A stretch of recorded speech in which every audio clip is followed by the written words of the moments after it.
తాకట్లో ఉన్న మీ బంగారాన్ని విడిపించి ఆ రోజు ఆన్లైన్ రేటుకి కొంటాం. Sharma gold company. నమస్తే సుమన్ టీవీ ప్రేక్షకులందరికీ ఉగాది పండుగ శుభాకాంక్షలు. నేను మీ కీర్తి. ఉగాది అనగానే అందరం మనం వెయిట్ చేసేది ఉగాది పంచాంగ శ్రవణం కోసం. మరి పంచాంగ శ్రవణం ద్వాదశ రాశుల వారికి ఎలా ఉండబోతోంది, ఎంతవరకు బాగుంటుంది, ఎంతవరకు బాగుండట్లేదు, మనం ఎలాంటి రెమెడీస్ పాటిస్తే ఈ సంవత్సరం మనకి మరింతగా కలిసి వచ్చే అవకాశం ఉంటుందో తెలియజేయడానికి ప్రముఖ ఆస్ట్రాలజర్ బ్రహ్మశ్రీ నానాజీ పట్నాయక్ గారు ఉన్నారు. నమస్తే గురుగారు. శ్రీమాత్రే నమః. గురుగారు, క్రోధినామ సంవత్సరం వెళ్ళిపోయి శ్రీ విశ్వవసునామ సంవత్సరంలోకి ఎంటర్ అయిపోయాం. తెలుగువారి సంవత్సరాది ఉగాదికి వచ్చేసాం. మరి పోయిన సంవత్సరం మనం మిస్ అయ్యింది, ఈ సంవత్సరంలో భర్తీ చేసుకునే అవకాశం ఏమైనా ఉందా? మరి ఈ సంవత్సరం విశ్వవసు అనగానే కొంచెం మంచి వైబ్రేషన్స్ అయితే ఇస్తుంది గురుగారు. క్రోధి అనగానే అది కొంచెం ఏంటోలాగా అనిపిస్తుంది. సో ఎలాంటి వైబ్రేషన్స్తో ఈ సంవత్సరాన్ని మనం మొదలు పెడుతున్నామంటారు? క్రోధినామ సంవత్సరానికి రవి ఏమన్నా కుజుడు అధిపతి అయ్యాడమ్మా. క్రోధం అంటే గొడవలు, కోపాలు, ఇవన్నీ క్రోధం తెచ్చుకోవడం అంటాడు. క్రోధం నీకు పనికిరాదు అంటూ ఉంటాం. దానికి తోడు కుజుడు కనెక్ట్ అయ్యేసరికి అక్కడ అన్ని కోపాలు, గొడవలు. మీరు చూడండి, యూట్యూబ్ తీస్తే సంవత్సరం అంతా ఎవరెవరితోనో ఘర్షణ, గొడవలు. ఒక్క రోజు గ్యాప్ వచ్చిందంటే ఇంకో రోజు ఏదో ఒక ఘర్షణ చూస్తూ ఉన్నాం మనం. కాబట్టి విశ్వవసునామ సంవత్సరంలో అన్ని గొడవలు అయితే ఉండవు. Point number 1. మరి ఈ షష్టగ్రహ కూటమితో వస్తుంది కదా విశ్వవసునామ సంవత్సరము. మరి దీనికి ఏమిటి అంటే, షష్టగ్రహ కూటమి వల్ల పెద్ద పెద్ద రోగాలు, కరోనాలు లాంటివి వస్తున్నాయని అందరూ అంటున్నారు, కానీ అట్లాంటిది ఏమీ రాదు. జల ప్రళయాలకు కొంచెం ఛాన్స్ ఉంది, ఎందుకంటే జలరాశులు అధికంగా ఉన్నాయి కదా. అంటే ఏంటంటే ఇప్పుడు ఇంత ఎండాకాలంలో కూడా సడన్గా వర్షం పడడం. కొంచెం బుధుడు నీచబడి ఉన్నాడు కాబట్టి, ఈ విశ్వవసునామ సంవత్సరంతో బుధుడు నీచంలో ఉన్నాడు కాబట్టి కొంచెం ఏంటి, షేర్ మార్కెట్లో ఫ్లక్చువేషన్స్ రావడం. కొంచెం బార్డర్స్ దగ్గర ఈ కుజుడు కూడా నీచంలో ఉన్నందుకు కొంచెం బార్డర్స్ దగ్గర ఈ మిలిటరీ, ఈ సైనికులు కొంచెం ఇబ్బందికరమైన, సెక్యూరిటీ సంబంధించిన వాళ్ళకి కొంత ఇబ్బందికరమైన వాతావరణం. అయితే ఈ విశ్వవసునామ సంవత్సరానికి రవి అధిపతి కాబట్టి గవర్నమెంట్లో కొన్ని మార్పులు, కొన్ని పదవులు, గవర్నమెంట్ జాబ్స్ చేసే వాళ్ళలో కొన్ని మార్పులు, కొంచెం ఈ శని రాహువులు మీనరాశిలో కలుస్తున్నందుకు కొంచెం అంటే ఆధ్యాత్మికంగా కొన్ని తారాస్థాయిలో కొంతమంది ఉంటారు, పీఠాధిపతులు, వాళ్ళకు కొంత ఇబ్బంది ఇస్తుంది అమ్మాయి. అది కొంచెం చూసుకోవాలి. ఎందుకంటే శని రాహువులు మీనరాశిలో కలవడం అనేది మామూలు విషయం కాదు. అది రెండు గురు రాశులని అది క్యాప్చర్ చేస్తుంది. కొన్ని అయితే అసలు ఇంత అంటే కొన్ని దేశాలు ఆర్థిక మాంద్యంలో పడ్డం, కానీ అయ్యో మరి ఇంత కమర్షియల్గా ఆలోచిస్తున్నాయా దేశాలు అనేటువంటిది మాత్రం మనం నివ్వరపోయేలాంటివి కొన్ని వింటాం మనం. ఎందుకంటే బుధుడు నీచ కదా, అందుకని. కాకపోతే క్రోధినామ సంవత్సరంలో వచ్చిన ఘర్షణలు ఈ సంవత్సరం రావు, ఎందుకంటే కుజుడు కాదు రవి. రవి అంటే ఏంటి, కొన్ని స్ట్రిక్ట్గా కొన్ని రూల్స్ పాటించడం కానీ ఇట్లాంటివన్నీ ఉంటాయి. కాబట్టి ఆ రవి మీద కేతు వస్తున్నాడు కాబట్టి ఈ విశ్వవసునామ సంవత్సరం ప్రారంభమైన సంవత్సరంన్నర లోపల ఒక పెద్ద స్థాయిలో ఉండేటువంటి గవర్నమెంట్ ఎంప్లాయీస్ కావచ్చు, రాజకీయ నాయకులు కావచ్చు, వాళ్ళ మార్పు జరుగుతుంది. ఇది సో చేంజెస్ని యాక్సెప్ట్ చేయడానికి రెడీగా ఉండాలి. సీఎంలు కావచ్చు, పిఎంలు కావచ్చు, ఎవరైనా మార్పు. ఇంకొకటి కూడా ఏంటంటే భూతత్వ రాశుల్లో కేతు ఉన్నాడమ్మా ఇంతకాలం. ఈ భూతత్వ రాశిలో కేతు ఎప్పుడైతే జరిగాడో భూమికి సంబంధించిన వాటిల్లో కొంత రేట్లు ఆగిపోయినవి, కొంత మూమెంట్ కదులుతుంది. సో రియల్ ఎస్టేట్ పరంగా కూడా బాగానే ఉండబోతుంది కొంత గ్రోత్ ఉంటుంది జూన్ నుంచి.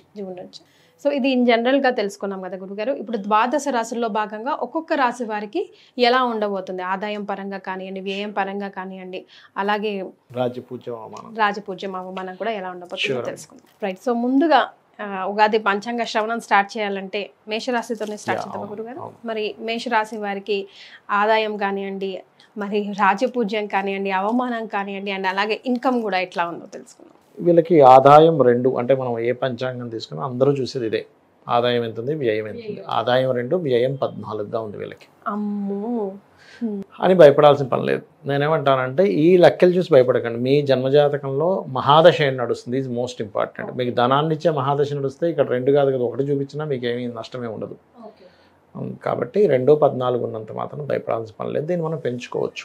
ఎలా అంటే ఆదాయం 2 ఉంది, వ్యయం 14 ఉంది. కాబట్టి వ్యయాన్ని తగ్గించుకోవాలి. మేషం వారికి 12వ స్థానంలో అధిక గ్రహాలతోనే ఈ సంవత్సరం ప్రారంభమవుతుంది. కాబట్టి ఆ వ్యయము ఇంట్లో పెట్టే ప్రతి ఖర్చు మీరు పెట్టుకుంటూ వెళ్ళారనుకోండి, వ్యయం అనేటువంటిది తగ్గుతుంది, గుర్తుపెట్టుకోండి. ఓకే. అలాగే 12వ స్థానంలో అధిక గ్రహాలు ఉన్నాయి. 12వ స్థానంలో అధిక గ్రహాలతో ప్రారంభమవుతుంది మీకు సంవత్సరం. కాబట్టి కాస్త విదేశాలకు వెళ్ళే ఛాన్సెస్ కూడా ఇస్తుంది 12వ స్థానంలో అధిక గ్రహాలు ఉండడం వల్ల.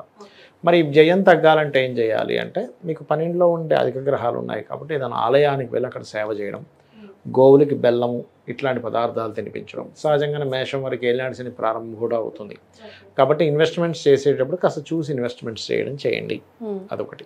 ఫారెన్కి వెళ్ళే అవకాశం ఉంది అని అంటే దానికి అర్థం ఖర్చు కూడా ఉన్నట్టే కదా గురుగారు. దాన్ని ఆ రకంగా కూడా చూసుకోవచ్చా? ఎప్పుడు నెగిటివ్ సెన్స్ లోనే అమ్మో అనుకోకుండా. అవునమ్మా, ఫారెన్కి వెళ్ళే ఛాన్సెస్ ఉంటాయి. కాస్త ఇన్వెస్ట్మెంట్స్ ఎక్కువ చేస్తారు, చూసి ఇన్వెస్ట్మెంట్స్ చేయాలి. అదొకటి. ఇక మీకు ఆదాయం పెరగాలి అంటే ఎప్పుడైనా సరే 2వ అధిపతి వీళ్ళకి శుక్రుడు అవుతాడు. శుక్రగ్రహం దగ్గర దీపారాధన చేయడము, లలితా సహస్రనామాల్లో ఓం సంపత్కరీ సమారూఢ సింధుర వ్రజ సేవితాయ నమః అనే మంత్రం చేసుకోవడం మంచిది. ఇక అదేవిధంగా రాజ్యపూజ అవమానం కనుక తీసుకుంటే 5, 7గా ఉంది. అంటే మనల్ని మెచ్చుకునే వారి సంఖ్య 5 ఉంటే మనల్ని ఎప్పుడు తప్పుపడదామని చూసే వాళ్ళ సంఖ్య 7గా ఉంది. కాబట్టి ఏంటంటే 5, 7 అంటే ఏమిటి, మీకు మనల్ని మెచ్చుకునే వాళ్ళ సంఖ్య కొంచెం 2 పాళ్ళు తక్కువగా ఉంది. కాబట్టి ఎప్పుడైనా రాజ్యపూజ్యం ఎలా వస్తుందంటే, మన దశమస్థానం బలంగా ఉంటే రాజ్యపూజ్యం అనేటువంటిది మనకు వస్తుంది. అంటే ఏంటి, దశమాధిపతి మేషం వారికి శని అంటే కాస్త వీళ్ళకి ఎట్లాగో ఏలినాటి శని కూడా ప్రారంభం అవుతుంది. కాబట్టి ఓం అనాకలిత సాదృశ్య చుబుకశ్రీ విరాజితాయే నమః చేయడం మంచిది. ప్రభావం తగ్గుతుంది. మనం ఇప్పుడు లలితా సహస్రనామాల్లో ఉంటుంది ఓం అనాకలిత సాదృశ్య చుబుకశ్రీ విరాజితాయ నమః. మరి అవమానం తగ్గాలి అంటే విష్ణు సహస్రనామాలు వింటూ ఉండాలి. ఇది ప్రధానంగా చేయాలి. అయితే వీళ్ళకి ఈ సంవత్సరం గురువు 3లోకి వెళ్తున్నాడు కాబట్టి, 2లో ఉండే గురువు 3లోకి వెళ్తున్నాడు కాబట్టి కొన్ని కొత్త కమ్యూనికేషన్స్, కొత్త పరిచయాలు కానివ్వండి, కొత్త అగ్రిమెంట్స్ కానివ్వండి, ఇట్లాంటి వాటికి బాగుంటుంది. అది మెయిన్గా చూసుకోవాలి. ఇక వీళ్ళకి మిగతా అంశాలు కనుక చూసుకున్నట్లయితే ఈ సంవత్సరం గృహయోగం ఉందా లేదా అని చెప్పి చూసుకున్నట్లయితే కొత్త గృహాలు కొనుక్కోవడము, కొత్త స్థలం కొనుక్కోవడం లాంటివి చేస్తారు మేషరాశి వారు. కాకపోతే 6వ నెల వరకు, 6వ నెల ఎండింగ్ వరకు అప్పులు విషయంలో కొంత జాగ్రత్తగా ఉండండి. ఇవ్వడం తీసుకోవడం 2 కూడా. అయితే ఈ మేషరాశి వారికి ఈ సంవత్సరం కుజుడు నీచంలో ఉంటున్నాడు ఒక 2 నెలల పాటు. ఏప్రిల్, మే మాసాల్లో కొంచెం నీచంలో ఉంటాడు కుజుడు. సో ఈ ఏప్రిల్, మే మాసాల్లో ఈ 2 నెలలు కూడా కాస్త వీళ్ళు ఏదైనా సరే ల్యాండ్కి సంబంధించిన విషయంలోని డీల్స్ చేసేటప్పుడు ఆ ల్యాండ్ పర్ఫెక్ట్గా ఉందా లేదా, ఏదైనా దోషం ఉందా, వాస్తు దోషాలు ఉన్నాయా, లేనట్లయితే వాహనం మీద వెళ్ళేటప్పుడు స్పీడ్గా వెళ్ళడం చేయకూడదు. కొంచెం ఎడ్యుకేషన్ విషయంలో కూడా కొంచెం రాంగ్ డెసిషన్స్ తీసుకోవడం చేస్తూ ఉంటారు.